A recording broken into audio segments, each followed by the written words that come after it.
Changeworking. Moving minds for change that lasts. Hello, friends, and welcome to the very first episode of Changeworking, a show for practitioners and coaches who help their clients create change.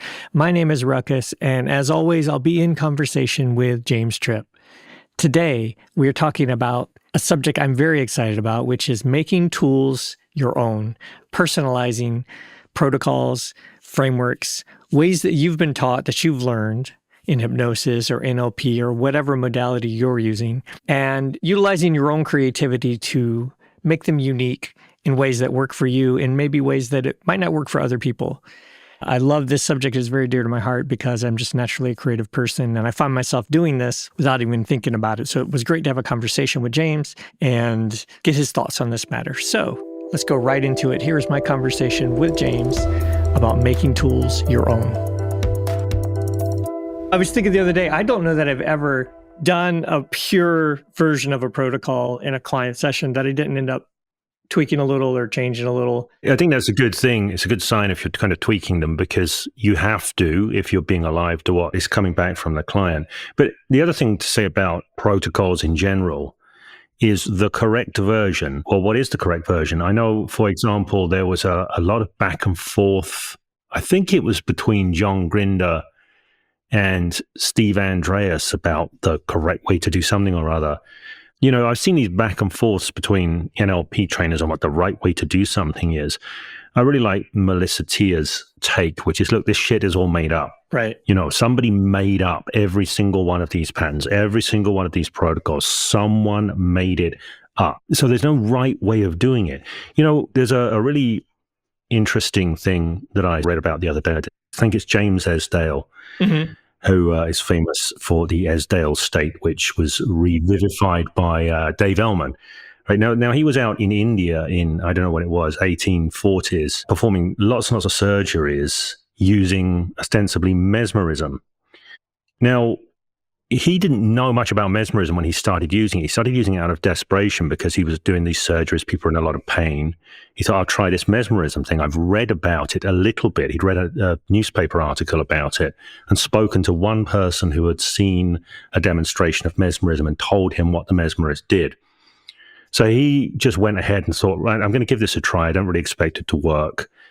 On a patient he was going to perform a surgery on to remove a tumor. He started to do the surgery and the guy was in so much pain. So Esdale started doing this mesmerism thing that he just kind of heard about, and it worked.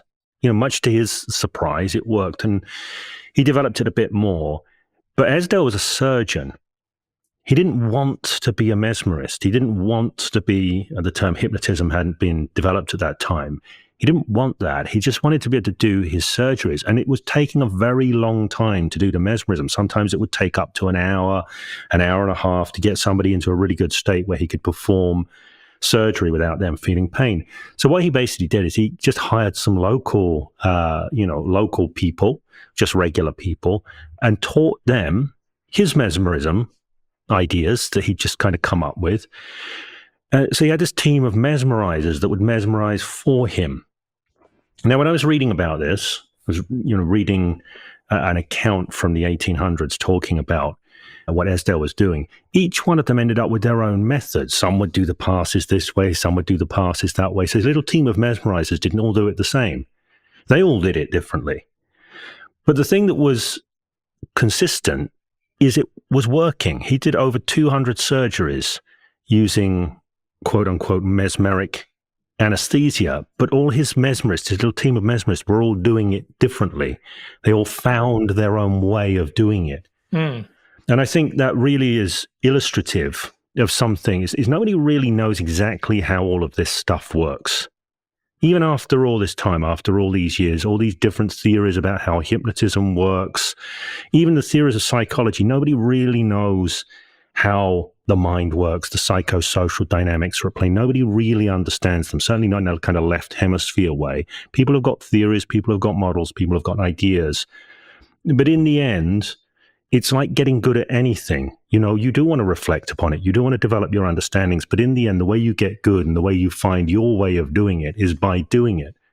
So I think it's natural that tools, techniques, yes, they unfold, but it's natural that people adapt them according to their own discoveries, their own experience, their own proclivities, what's coming up in the moment. That's a perfectly natural thing. And in the end, there can't be a right way of doing it. It's all made up. The question is the made up thing that you're using working to get the result that you want or not? That's the only real thing that counts, I think. I'd learned a protocol in the past, and I was at the stage where I was practicing with friends who were also learning. And this person had also watched the same training, the same videos. So I led the session. And at the end, she goes, I like the way you do it better than. Mm. But in my head, I had followed every step exactly that I had learned. Right. And she's like, no, I like the way you do it better than what we learned. I was like, what do you mean? I did every step. And she's like, no, go watch it again. And I watched it again. And even though I thought I was doing every step, I was doing different things. I just thought it was interesting. Right. Not even realizing I had gone astray with. Well, you're going to get that natural kind of copying error. It's that game where somebody whispers a sentence in one person's ear once, and then that person whispers it in the next person's ear. It's like a party game. And then you whisper it on, and then what comes out the other end is completely different from what went in at the front end because of the little copying errors and the mishearing. We call it the telephone game. Right. And if you look at Chinese martial arts in general, that which people often refer to as gong fu, which is not really a correct term, but gets used. There's hundreds and hundreds of them. Gong fu isn't one thing. There are many, many, many, many styles. They probably largely have a common origin somewhere way back. But a copy of a copy of a copy of a copy, each person changes it because each practitioner, I've often said this about martial arts, if you're a martial artist, true martial artist, you oughtn't be just copying what you learned. There's no art in that. Right? The art is in bringing it to life in a unique, individualized way. Not so unique and individualized that it doesn't work anymore. That would be, that would not be, if it becomes all art and no martial, that's not so good. But I think you get that in every field, particularly the old school ways things were done. We've got this kind of academicization. Did I just make that word up? Yeah, you might have. Everything becomes held in the world of academia. There's less kind of vocational training available for people, less learning on the job, less, fewer apprenticeships available. I think that's a shame across the board, but particularly in the area of change work, which is the area where we're talking about, I think that real getting in there, sort of getting in the trenches, or to the coalface or whatever it is, and figuring out the craft. How do we create these changes? How do we bring this person from where they have been to where they are desiring to be? And that is it's more art than it is science, I think, which is why I have a beef with some of the evidence-based protocols, which I often think are more evidence-bound protocols than evidence-based protocols. Do you mind saying more about that? Well, evidence-based protocols, they are things that have got there's been studies run. Right. That give evidence that show that this method of doing things is the way that works. But the problem is we're doing things in an overly scientific way. I mean, in order to conduct a science experiment, you want to sort of remove as many variables as possible. You want to standardize things as much as possible, which is fine for experimentation. But if you then take that same mindset into practice, well, now you're ignoring all the variables. Right? That doesn't really help. So evidence-based protocols, the way they generally work is, well, this particular protocol, when you do these things in this order, this has been shown to be helpful in X number of, X percentage of cases. So therefore, this has strong evidence for it. You get a real shift in the culture of the therapy world towards that over the last few years, few decades maybe. And now a lot of practitioners are thinking, I just need to know the right things to do in the right order. What's the evidence-based protocol? If I follow it by the numbers, I get the results. And that's very different from how therapy was in the 50s, 60s, 70s, where you have what I call the rock star era, where you get these real, these particular people who are highly skilled and highly adept at doing what they do. Much more like the sports world today. There's no evidence-based protocol for winning a tennis match. There's just good skills. There is no protocol. There's just good skills. So I'm biased towards that. And there's a reason for that.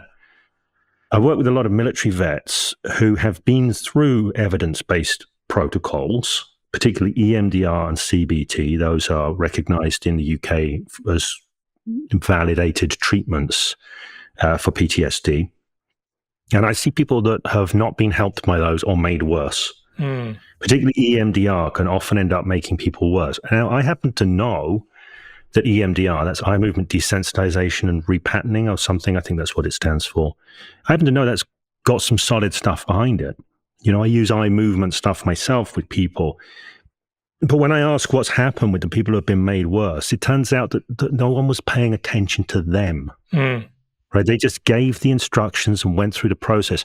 You're inviting people to revisit traumatic material when you're doing that process. If they lose themselves in it, it can deepen the traumatization. Now, if you're not really paying attention to the person, if you're not looking at managing their relationship with the problem material, you're just going through the steps.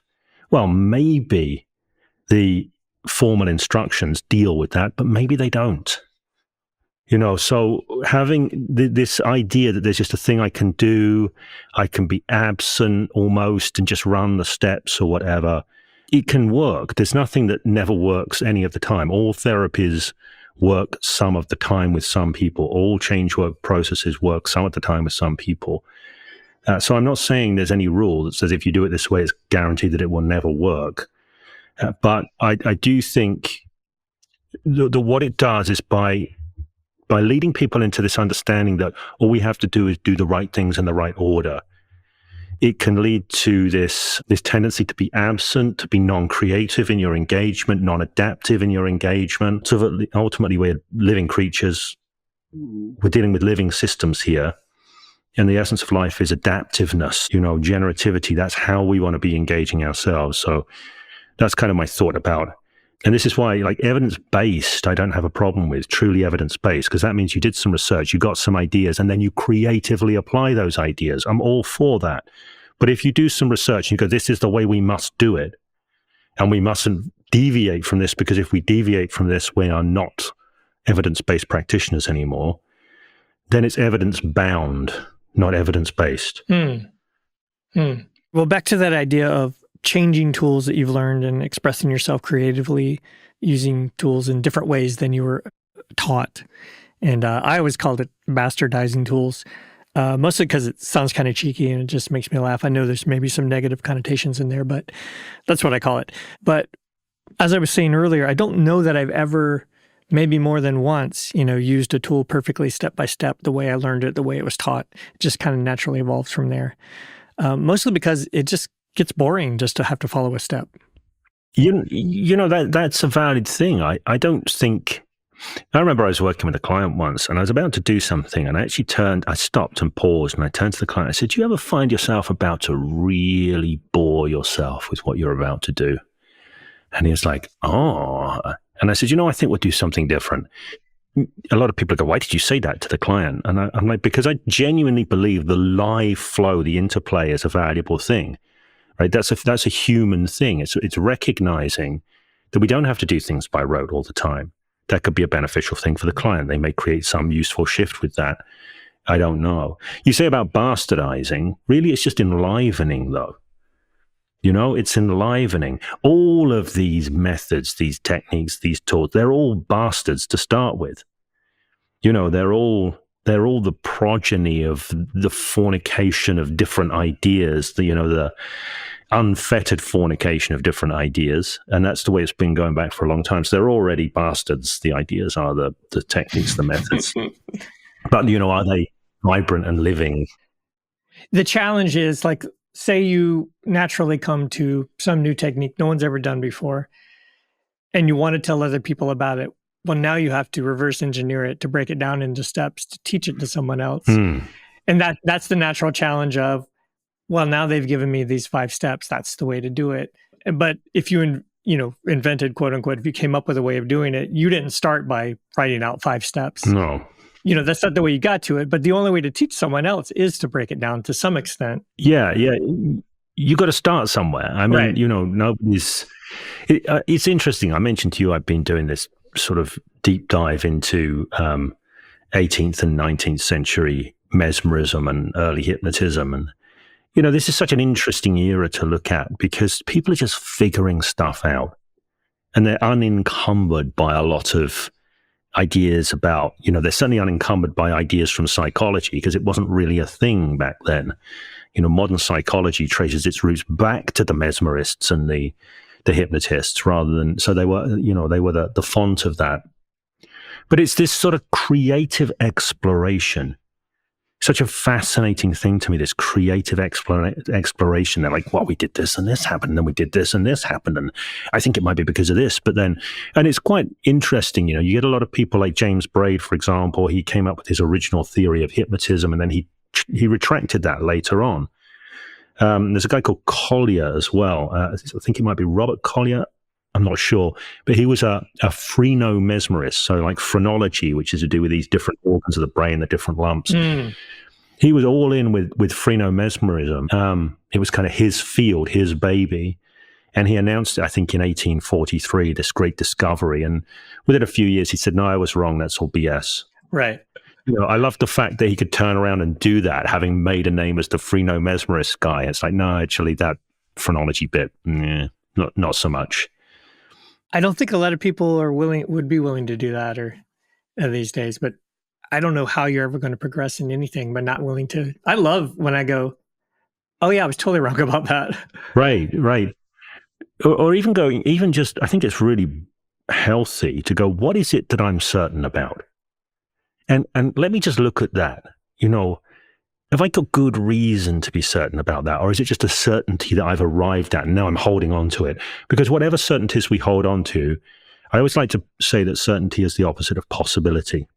Because it is. Whatever we're certain about, we are excluding every other possibility. No, it definitely works like this, or it definitely doesn't work like that. So I think it's really good for people if they want to stay on a developmental pathway for themselves to look and go, what are my certainties? And can I really be certain about those things? Can I really be certain about them? Or is that just something that kind of feels right or makes sense to me, so I'm going to stick with it?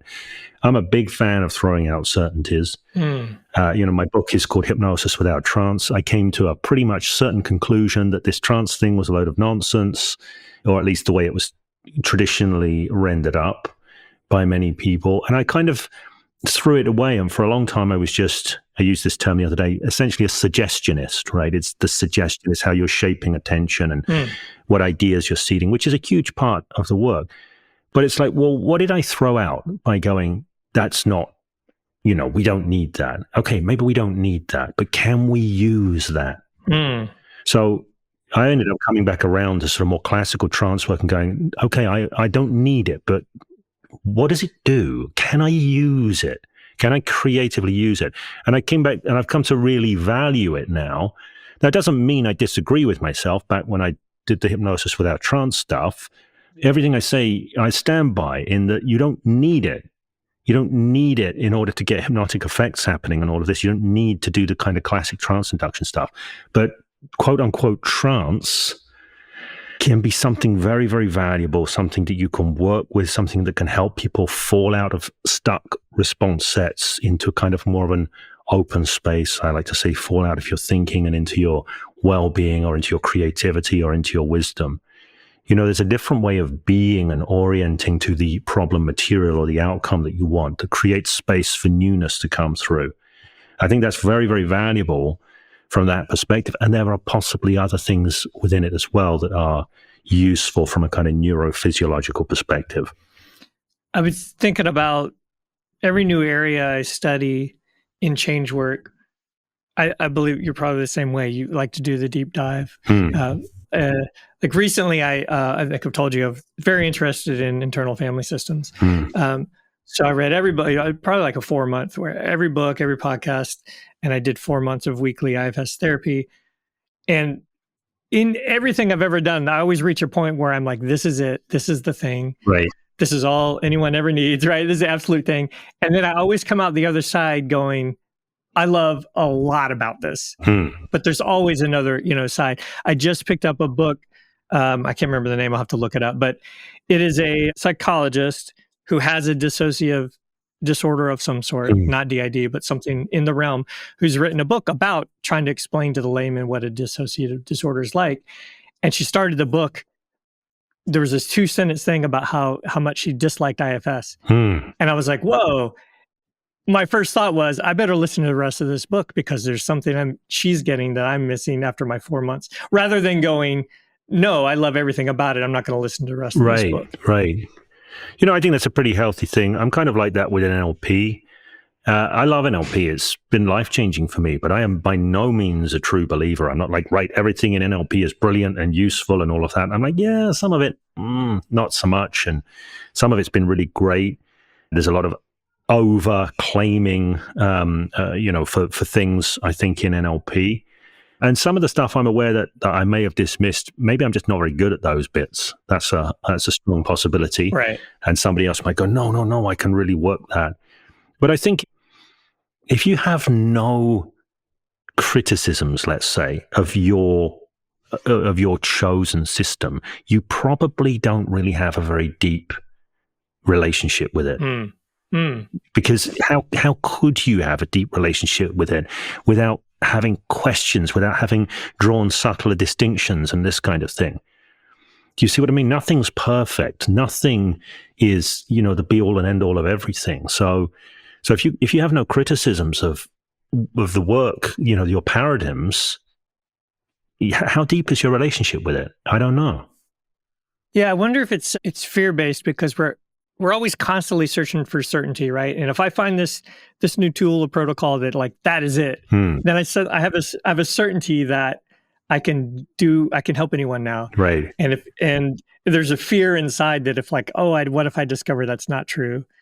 Yeah. So maybe that's the resistance. Well, that's a really interesting point, I think. Now I know that's been true for me because when I started out doing change work, I absolutely wanted to be able to help everybody.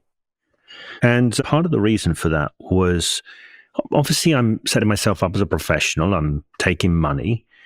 If I was a plumber, I wouldn't want to take payment from someone and then just leave their toilet leaking all over the place and going, yeah, well, I kind of did my best. But, it's... So I wanted to be able to be consistent. The trouble is, we're dealing with complex systems when we're dealing with human beings, people in their lives. And the marker of a complex system is it's made up of all these kind of diverse interrelating elements, but you have unknown and unknowable interdependencies, right? And when you have unknown and unknowable interdependencies, there is no way you can know exactly what's going to work or exactly what's going to make the difference that you need to make ahead of time. So it's very difficult to offer guarantees. It's not like plumbing, but you're still offering a service in the same way that a plumber might offer a service if you're a professional changework person. So it's very natural to want to go, I just need the thing that works. Just give me the thing that works. But what's true is the thing that works in this context is not necessarily going to be the thing that works in another context. So I think that you're never going to get to a point where you can literally help anybody get any outcome under any circumstance, under any conditions. You can get closer and closer to that ideal, but there's going to be some slack in there. I think in the end, I used to look for that holy grail and go, well, this is it. And then I would get a massive counterexample client, and it's just it's not it. That's a shame. But that's okay. I just think that's okay. People, if anybody's new to doing change work, accept that that's the way it's going to be. And I actually said this back in the day a lot. A lot of people would say, James, what's the best all-round change work training you could suggest? I said, I haven't got one I can suggest. What I recommend you do is pick one thing. And I used to suggest to people in the UK that they go and see a guy called Andy Austin and learn his IEMT, Integral Eye Movement Therapy approach, which is a bit kind of like EMDR. And I said, go learn that because it takes a weekend to learn. You'll be able to help quite a lot of people and you can get really good at it. And then once you've got really good at it and you're helping quite a lot of people, you can start thinking about, well, who am I not helping so much and why? And then think what you'd like to add to it and add something to it and then get good at that and figure out how they integrate and then add something and then add something and then add something. And I think this is a natural way of doing things, is to engage in this kind of developmental arc instead of going, I need to get myself super ready so I'm the top professional right now. Except there's a developmental arc. You will get better across time. big influence on me is Milton Erickson. People talk about what a wizard, what a legend he was. He was doing change work, psychotherapy, whatever you want to call it, for decades. And if you track his development, things change. They continue to change right the way up until the end. He never sort of goes, yeah, I got it done now. I just use this approach over and over and over because it works. You know, he's always like developing himself. That's the thing. One of the things I love about this is it's a real art and a real craft, and there's no end point in your development. So if you love it, you can keep enriching your capability and your understanding. So I love the whole game for that reason, as well as it being a kind of useful thing to do for people. I think I've decided that when I do the deep dive and I'm in the middle of it and I'm like, this is it, I've done it enough times that I know, okay, that's not really true, but that's part of the way I learn is I have to almost believe that is it to really go 100% in on learning it. Does that make sense? Yeah, yeah. And then, so even in the middle of it, I know I'll come out the other side with more of a nuance. Yeah. But I just embrace that. I reckon it's healthy. I really do. Yeah. I also like, just to speak to your point about going kind of all in with something. Yeah. I think that's a very powerful thing to do. You know, a lot of the time people go, well, what's the truth? It's like, well, okay, let's imagine there's no truth. The truth is out there, but it's not only more complex than we think, it's more complex than we can think. Right. So all we have these different models, these different ideas. One of the downsides of something like NLP or general semantics, which are huge influences on me, is this tendency to look at everything as just a model, right? And in a sense, intellectually, it is just a model. But if you act like it's a model, then you don't have a real, rich, resonant, living engagement with it.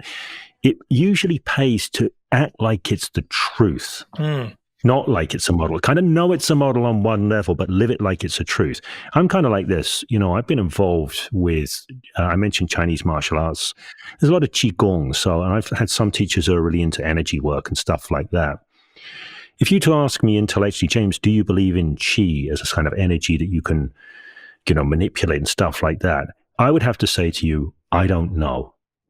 Once upon a time, I would have said no, but it can be a useful model. Now I say, I don't know. I know it's a reality I can go into. I know it's a reality I can play with, I can work with, and it seems to get certain effects and results. But I'm not going to make any truth claims about it. But I'm very happy to act as if, in certain contexts, it is true, so that I can engage through that paradigm, if you like, and allow it to create what it creates. I'm very happy to do that. I think if people are too stepped back, see, another thing, and I get this a bit with NLP. See, NLP talks a lot about reframing. Oh, that's just a frame. We change the frame. What's the difference between changing the frame versus changing the truth? I think it's so much more powerful. Instead of thinking, oh, well, I'll reframe this in some kind of superficial, clever way. Hey, I reframed it. It's like, what if I'm already connecting someone to a new truth now, a different way of seeing, a different way of being? And a good example of this, I often recommend people check out Byron Katie's audiobook of Loving What Is. So you can hear her doing her client sessions. She does live client sessions in that. Because her process is these 4 questions and these turnarounds. But the work she does, the magic she does, isn't really the 4 questions and the turnaround. It's all the little bits of business she puts in, the little comments, the little side. She's doing really clever stuff. Now, an NLPer would say, oh, she's using so many reframes throughout the process. She's just reframing like everything as she goes. But I bet if you went to Byron Katie and said, hey, you're really great with reframes, she'd go, what? Yeah. You go, oh, that bit where you said this. She'd go, oh, no, that's just the truth, honey. She'd say, right? Because to her, it's just, she's clarifying somebody's way of seeing, right? Now, when you live into something as truth, or when you come from it as truth, it has such a different power to it than when you live into it as just a construct or just a, whatever it might be. If you're sort of always in this place of sort of dissociation and subject object, oh, I know it's just a construct, I know it's just a model, but it's useful. It's got a utilitarian angle to it. So I'm really for that. Go all in with stuff, go all in, be in the truth of it. It's powerful. Like certainly anybody who's learning kind of old school hypnosis, if you don't believe, if you don't have the truth of it and are not alive with the truth of it, it won't have the same impact if you're just kind of going through the motions and going, if I act as if, it should work. So I'm all in for that. I'm all in for going all in.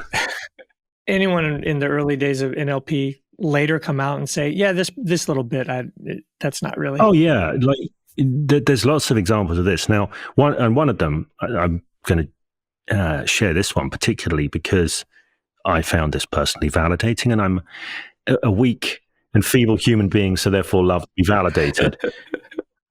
There's a whole bit in NLP training about eliciting strategies and then installing strategies. And you would elicit the strategy and you'd have this notation and all of that. And, you know, when I got into NLP, I had this commitment I made to myself. I'm going to get really good at this. I'm going to be the best there is. I'm going to make this part of my life.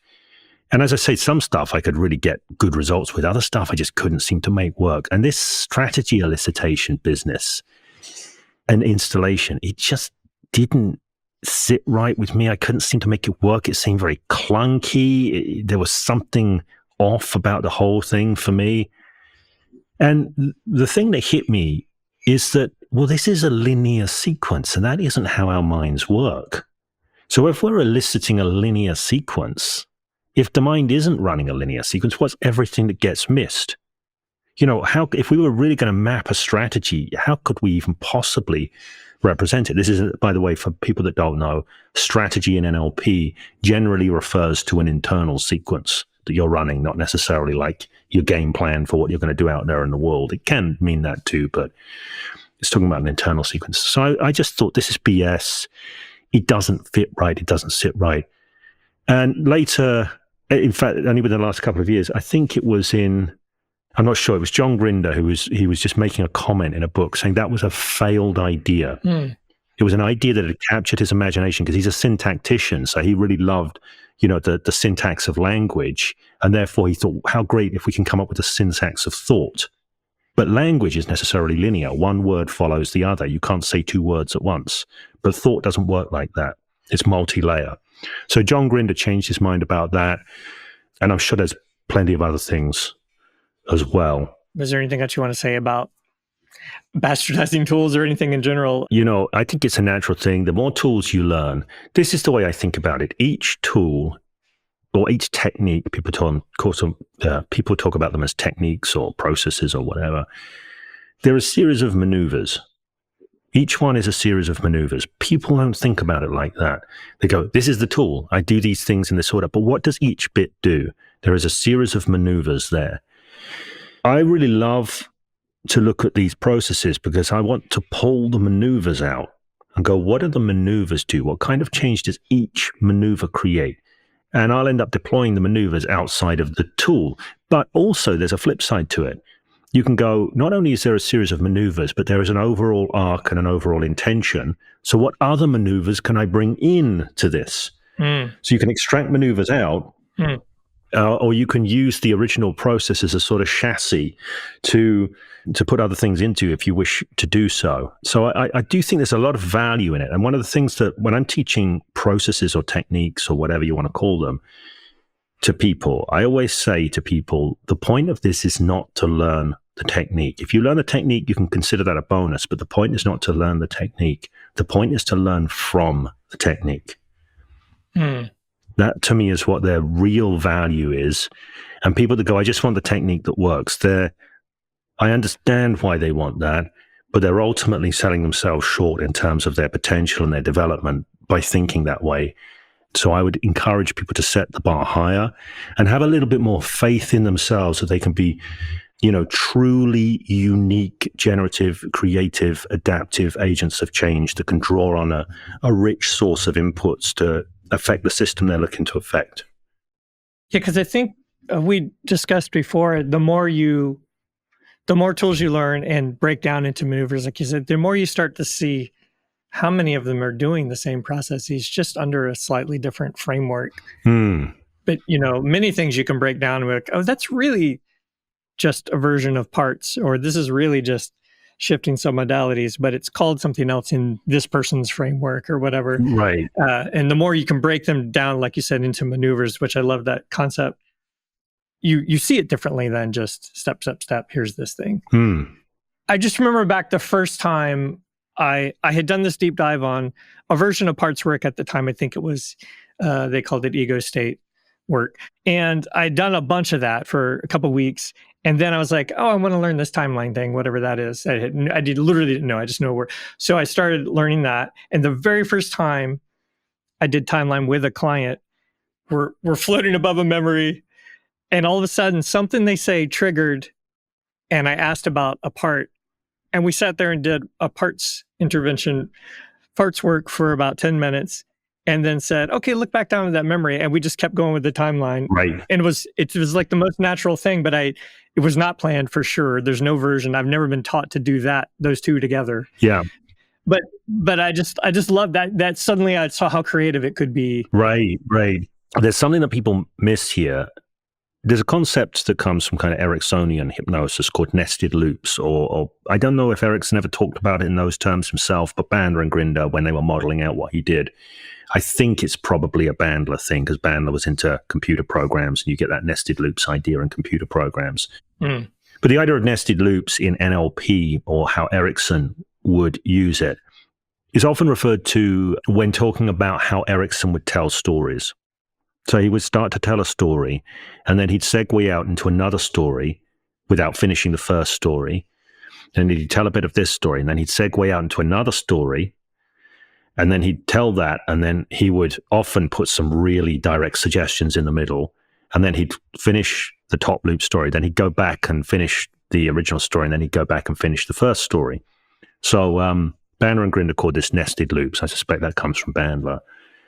Now, everybody's like, oh, yeah, I get that. That's what nested loops is. But what if you take that thinking into the world of processes, which is exactly what you did there? You started out the first loop, which is a timeline pattern. Then you segued out into some parts work, and then you came back and you closed that loop. So if you get if you get good with that nested loop kind of thinking, you can apply it exactly in the world of process work, just as you can in the world of kind of metaphor work or story work. I think it's a very useful way of thinking. And I do a lot like that myself. So I quite like, as a sort of base, I'll often start doing, say, an NLP fast phobia cure or VK dissociation, where you have somebody kind of in the cinema or looking up at the screen. It doesn't have to be a cinema, but you want to get that dissociation looking at the screen. You're going to do some things. First thing I would say is, what is everything that you can do? If someone has a remote control, they can speed it up, they can slow it down, they can go forward, they can go backward, but they can go into it and they can come out of it. But they can also, what are the relationship aspects that can happen? I don't know where this comes from. I think I learned this from Lisa Schwartz of the comprehensive resource model, but I think there's other systems that do this, where you have the adult self kind of coming into a nurturing relationship with a previous version of self. So I do a lot of that, because it's really powerful stuff. It gets really big shifts with people almost every single time. And I like things that, seem to get powerful shifts almost every single time. So I'll kind of segue into that work and then kind of finish back out into the more fast phobia sort of process, if that makes sense. So I'm going to do a similar thing. So you'll circle back and finish that process. Yes, and sometimes not. And again, going back to talking about nested loops, people that know nested loops, back in the day when I was learning to do nested loops, I learned all these different systems, mnemonic systems for keeping track of the loops that have been opened, and it was all very left hemisphere and very controlling. And anything that's left hemisphere and controlling is, for most people, ultimately exhausting. So it makes the work a lot harder if you're tracking things and there's a lot of moving parts to follow. But I used to do nested loops this way. And maybe that was a useful phase to go through. But what I discovered after a while is that I would naturally find that I wanted to segue off.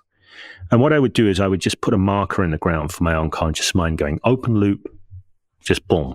Like, not worry about it too much. It's just like, boom, I'm going to mark it so I can come back and close it later on. But now, if you if you watch Richard Bandler, people say, oh, Richard Bandler, he's a master of nested loops. He opens loop after loop after loop after loop, and he only closes a fraction of them. He doesn't close them all. He's not that anally retentive about making sure he closes down all his loops.